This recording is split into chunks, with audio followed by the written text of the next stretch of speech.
Hello my dear friends, आज मैं आप लोगों के लिए प्रेगनेंसी इन आरएच नेगेटिव वुमेन यानी आरएच आइजो इम्यूनाइजेशन के ऊपर मैं वीडियो लेकर आई हूँ।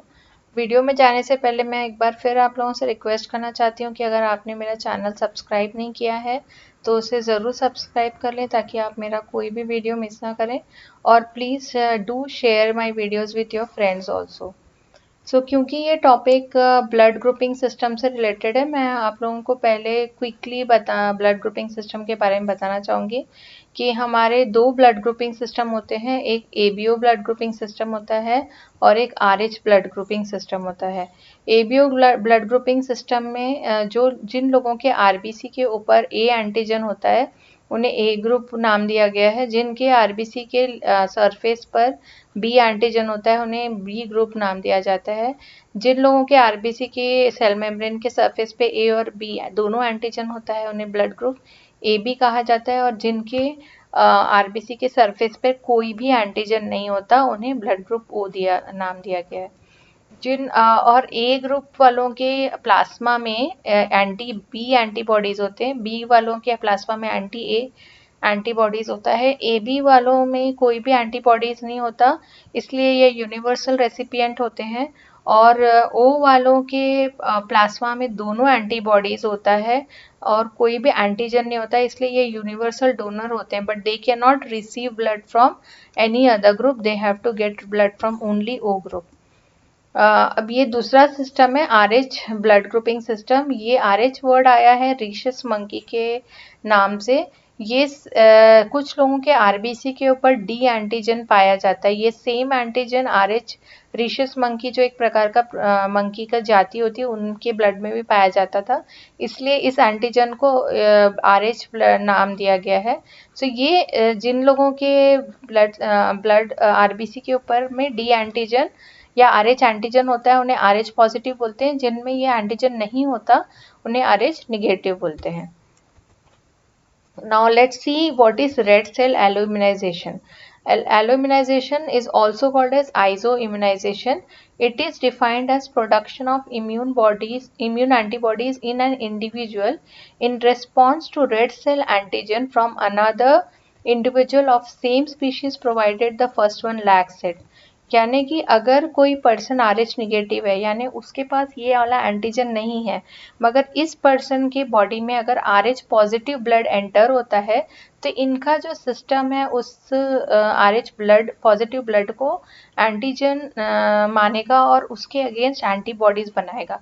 तो जब आरएच निगेटिव पर्सन के बॉडी में एंटीबॉडीज बन जाएंगे डी एंटीजन के अगेंस्ट या आरएच पॉजिटिव ब्लड के अगेंस्ट, तो इस कंडीशन को एलो इम्यूनाइजेशन या आइजो इम्यूनाइजेशन बोलते हैं। तो ये कैसे हो सकता है हम आगे भी देखेंगे। एक रीज़न एक ये है कि अगर आरएच निगेटिव पर्सन को आरएच पॉजिटिव ब्लड दिया जाता है तो उसका इम्यून सिस्टम उसके अगेंस्ट एंटीबॉडीज बनाता है। ये ऑलरेडी मैंने एक्सप्लेन किया।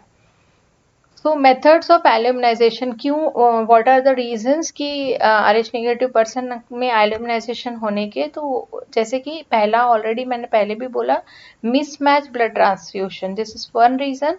तो अगर कोई आरएच नेगेटिव पर्सन को आरएच पॉजिटिव ब्लड दिया जाता है तो उसका immunity system Rh positive blood के अगेंस्ट एंटीबॉडीज बनाना शुरू कर देता है और वो उसे हम एल्यूमिनाइजेशन कहेंगे।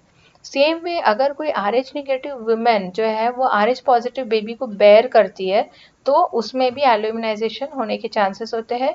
Normally fetal blood does not enter maternal circulation during pregnancy, but during third stage of labour और एलएससीएस और manual removal placenta there are chances of feto maternal bleed. यानी कि जब थ्रू आउट द प्रेगनेंसी तो Rh positive blood mother के body में enter नहीं करता, लेकिन जब डिलीवरी का टाइम होता है वो टाइम पे फीटल ब्लड डैमेज होते हैं, फीटल ब्लड ब्रेक होते हैं, तो उसमें से फीटल ब्लड जो है मैटरनल सर्कुलेशन में एंटर होता है और फिर उसकी वजह से एल्यूमिनाइजेशन मदर में होने के चांसेस होते हैं। Recent studies suggest that there is continuous fetal maternal bleed throughout normal pregnancy, but at least 1.01 ml of 0.1 ml of fetal blood should enter maternal circulation to cause albuminization. यहाँ पे diagrams के through मैं ये same चीज़ समझाने की कोशिश कर रही हूँ कि अगर एक विमेन RH निगेटिव है और उसका पार्टनर RH पॉजिटिव है, तो it is possible that she may bear RH negative baby और RH पॉजिटिव बेबी। अगर RH निगेटिव बेबी वो बेयर करती है तो कुछ भी प्रॉब्लम नहीं होगा, लेकिन अगर उसका बेबी RH पॉजिटिव है तो प्रेगनेंसी में तो कोई प्रॉब्लम नहीं होगा, बट वो जब वो डिलीवर करेगी वो टाइम पर जो RH पॉजिटिव ब्लड है, फीटल ब्लड वेसल्स डैमेज होने की वजह से मैटरनल सर्कुलेशन में एंटर हो जाएंगे, और उसके बाद मैटरनल बॉडी जो है वो RH पॉजिटिव ब्लड के अगेंस्ट एंटीबॉडीज बनाने लगेगा। और जब वो नेक्स्ट टाइम फिर से कंसीव होगी और उसने RH पॉजिटिव बेबी को अगर कंसीव किया फिर से सेकेंड टाइम, तो ये जो एंटीबॉडीज है वो placenta, you know that antibodies can enter maternal circulation through placenta. So ये एंटीबॉडी भी है जो जो RH पॉजिटिव ब्लड के अगेंस्ट बना हुआ है, तो वो फीटल सर्कुलेशन में एंटर होगा और वो फीटस की बॉडी में जो RBC है उसको हेमोलाइज करना शुरू कर देगा, leading to problem in the fetus. Now what are the conditions which में कॉज फीटो मैटरनल ब्लीड। एक तो मैंने आपको बताया कि डिलीवरी के टाइम पे LSCS के टाइम पे फीटो मैटरनल ब्लीड हो सकता है, और भी रीजंस है जब feto maternal bleed through during pregnancy भी हो सकता है या अर्ली प्रेगनेंसी में भी हो सकता है, जैसे कि मिसकैरेजेस या MTP, amniocentesis, cordocentesis, ectopic pregnancy, hydatidiform mole, antepartum haemorrhage, IUFD, external cephalic version, trauma. इन सारे कंडीशंस में फीटो मैटरनल ब्लीड होने के चांसेस होते हैं। सो यहाँ पे मैंने रेड में ये बताया है, बहुत ही इंपॉर्टेंट है कि in all above cases mother should receive anti D injection irrespective of weeks of gestation और मोड ऑफ डिलीवरी और आउटकम ऑफ प्रेगनेंसी। यानी कि अगर किसी का मिसकैरेज होता है 3 मंथ्स ही है, तो वो टाइम पर तो हमें नहीं पता कि फीटस पॉजिटिव है या निगेटिव है, या एमनियोसेंटेसिस हमने जब अर्ली प्रेगनेंसी में किया, तो ये सारे कंडीशन में कि कितना वीक्स ऑफ जेस्टेशन हो रहा है, नॉर्मल डिलीवरी हो रहा है या LSCS हो रहा है, या आउटकम ऑफ प्रेगनेंसी क्या है, डेथ हो चुका है, फीटल डेथ हो चुका है, या फीटस लाइफ है, whatever may be the reason, the mother should receive anti D and injections to prevent alloimmunisation. Mechanism of anti D formation, कि क्यों एंटीबॉडी कैसे फॉर्म होता है RH नेगेटिव पर्सन के बॉडी में, जब foetal blood enter maternal circulation and it remain there till its remaining life span. As you know that RBC 120 days के बाद डिस्ट्रॉय होते, तो उसका जो भी डेज बचा हुआ है मदर का, जो फीटस का जो RBC मदर के सर्कुलेशन में गया है, उसके जितने भी डेज है अभी लाइफ के, उसके बाद में it is taken to the spleen and it is broken down in mother's body.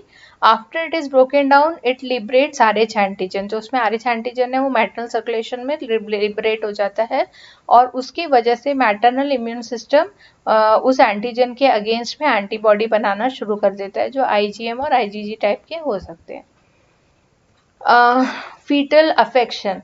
So as I told in that diagram कि अगर मैटरनल सर्कुलेशन में एंटीबॉडीज बन चुके हैं यानी एलो इम्यूनाइजेशन हो चुका है, तो क्या नेक्स्ट प्रेगनेंसी में क्या हो सकता है। So during next pregnancy antibodies formed in maternal system cross placenta and they are small in size and enter fetal circulation. If fetus is RH negative, there is no harm, but if the fetus is RH positive, it will start hemolyzing fetal RBC. Depending on degree of hemolysis of fetal RBC, various type of fetal hemolytic disease may appear. These are collectively called as erythroblastosis fetalis. यानी कितना antibodies foetus के body में mother के मतलब placenta के through आ रहा है, इस पे डिपेंड करता है कि फीटस पे क्या असर पड़ेगा। बहुत सीवियर कंडीशन हो सकता है अगर बहुत ज़्यादा एंटीबॉडीज ट्रांसमिट हुए हैं, तो दैट इज हाइड्रॉप्स फेटालिस।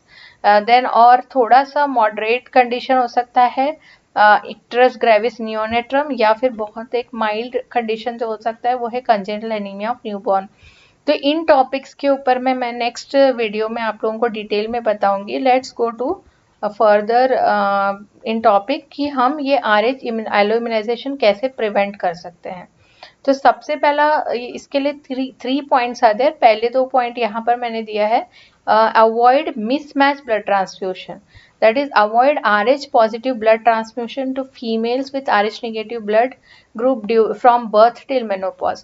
तो अगर Rh negative women है और तो उसे बर्थ से लेके मेनोपॉज तक किसी भी कंडीशन में Rh पॉजिटिव ब्लड नहीं देना चाहिए। इन केस मेनोपॉज के बाद हम दे सकते हैं अगर उसे RH नेगेटिव ब्लड नहीं मिल रहा है तो, या मेल्स में भी अगर RH नेगेटिव ब्लड नहीं मिल रहा है तो हम पॉजिटिव दे सकते हैं, बट फीमेल्स में बर्थ से लेके मेनोपॉज तक कभी भी RH नेगेटिव वीमेन को RH पॉजिटिव ब्लड नहीं देना चाहिए। दूसरा कंडीशन है कि अगर RH नेगेटिव वुमेन जो है वो RH पॉजिटिव बेबी को बर्थ देती है तो उसको एंटी डी इंजेक्शन देना ज़रूरी है within 72 hours of the birth. So जैसे ही बेबी की मदर डिलीवर होती है, एक RH नेगेटिव वुमेन डिलीवर होती है, उसके बेबी का कॉर्ड ब्लड लिया जाता है और उसे ब्लड ग्रुप टेस्टिंग के लिए भेजा जाता है, और अगर बेबी पॉजिटिव होता है तो mother should receive anti D injection with in 72 hours. So what does anti D does? Anti D injection क्या होता है? ये एक्चुअली एक इम्यूनोग्लोबुलिन होता है जो देने से जो मदर के बॉडी में जो फीटल आरबीसी है उसको वो इस तरह से कोट कर देते हैं, and then these RBCs are eliminated from maternal circulation by spleen or lymph node without any sensitization of immune system. Now let's see little bit more about anti-D immunoglobulins. Dosage उसका क्या होता है? 300 microgram is given IM to mother within 72 hours of delivery. In case of first trimester abortion or ectopic or molar pregnancy or chorionic villus sampling 50 microgram is given. यानी ये कोई भी condition में अगर वो फर्स्ट ट्राइमेस्टर में हो रहा है यानी फर्स्ट 3 मंथ्स में हो रहा है तो हमें सिर्फ 50 माइक्रोग्राम देना चाहिए।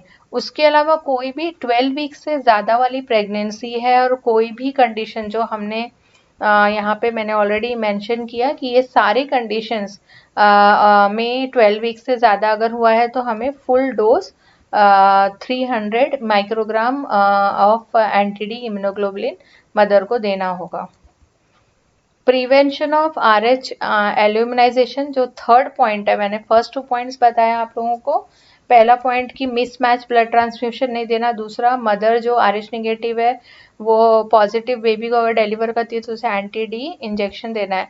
तीसरी जो चीज़ है वो जो हमको करना है वो है to prevent and during and after delivery, during pregnancy and at the time of birth, we have to prevent and minimize feto-maternal bleed.